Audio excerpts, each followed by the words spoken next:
নমস্কার বন্ধুরা, কেমন আছেন সবাই? রেনবো কিচেনে আপনাদের সকলকে স্বাগত জানাই। আমি আজকে আপনাদেরকে মিষ্টি আলুর পান্তুয়া বানিয়ে দেখাবো।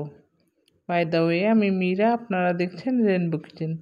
দেখুন, আমি একটা মিষ্টি আলু নিয়েছি, মাঝখানে কেটে নিয়েছি 2 টুকরো করে। এবার ভালো করে ধুয়ে আলুটা আমি সেদ্ধ করে নেব। আমি সেদ্ধ বসিয়েছি, এবার ঢেকে রাখলাম। ঢেকে আলুটা আমি সেদ্ধ করে নেব। আমার রেসিপিটি যদি আপনাদের ভালো লাগে তাহলে লাইক, কমেন্ট, শেয়ার করবেন। আর নতুন বন্ধুদের বলছি, প্লিজ সাবস্ক্রাইব করে আমার পাশে থাকবেন। পাশের বেল আইকনটিও ক্লিক করে দেবেন, তাহলে সমস্ত ভিডিও নোটিফিকেশান আপনাদের কাছে পৌঁছে যাবে সবার আগে। আর পুরনো বন্ধুদের অনেক অনেক ধন্যবাদ আমার পাশে থাকার জন্য।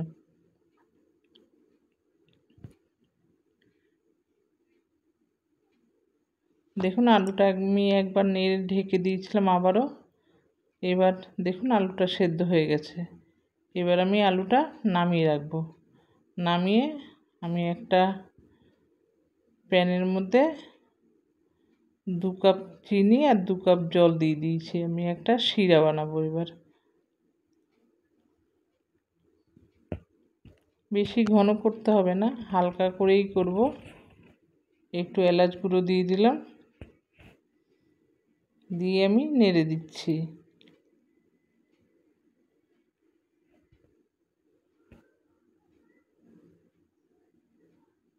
দেখুন ফুটে গেছে।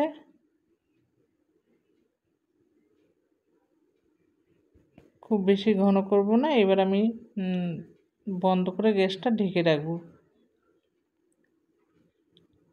এবার আমি আলুটা গ্রেট করে নেব। আলুটা ভালো করে ছুলে নিয়েছি, ছুলে এবার গ্রেট করে নিয়েছি। এবার এর মধ্যে দিয়ে দিলাম 1 চামচ আমুল দুধ, 1 চামচ ময়দা,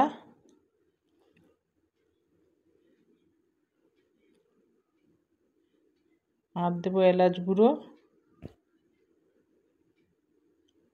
আর অল্প লবণ দিয়ে আমি ভালো করে মেখে নেব। এই মিষ্টিটা শিখেছিলাম আমি আমার মায়ের কাছ থেকে। আমার মা খুব ভালো বানাতো এটা। দেখুন, আমি পরে আরও 1 চামচ আমুল দুধ নিয়েছিলাম। এরকম নরম হয়ে গেছে বলে চিন্তার কোনো কারণ নেই।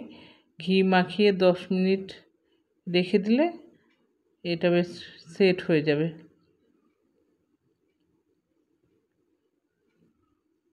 1 চামচ আমি ঘি মাখিয়ে নিয়েছি।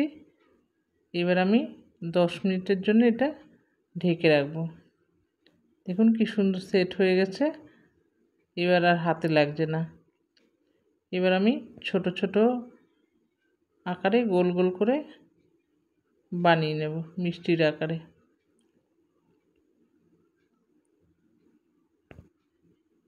দেখুন, আমি এইভাবে সমস্তগুলো বানিয়ে নেব।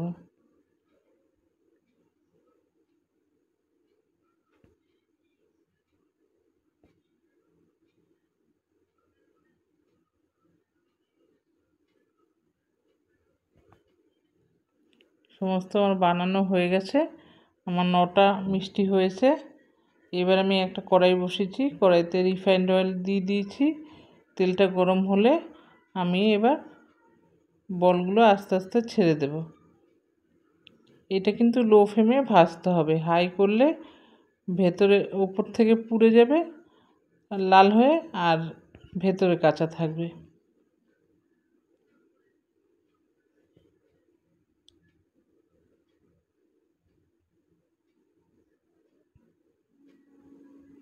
দেখুন ভাজা হয়ে গেছে, আমার লাল লাল করে ভেজে নিয়েছি। আমি আরেকবার ভাজবো, আর 5টা আছে। আমি দুবারে ভেজে নেব।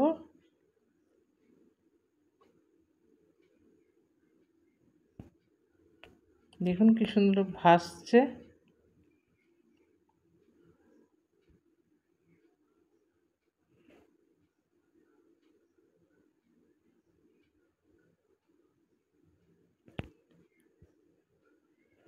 সমস্ত মিষ্টিগুলো আমার ভাজা হয়ে গেছে। এবার আমি তুলে নিয়ে শিরায় ডুবিয়ে দিয়েছি। দেখুন 2 ঘন্টা ভিজিয়ে রাখলেই নরম হয়ে যাবে। দেখুন 2 ঘন্টা ভিজিয়ে রেখেছিলাম, এবার কি সুন্দর হয়ে গেছে ফুলে।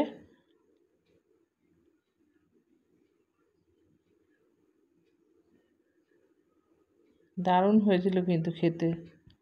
আপনারাও একবার ট্রাই করবেন, ভালো লাগবে। দেখুন কি সফট হয়েছে।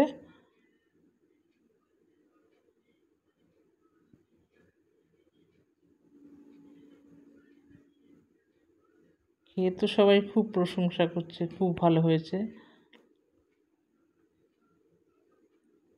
আবার দেখা হবে পরবর্তী ভিডিওতে।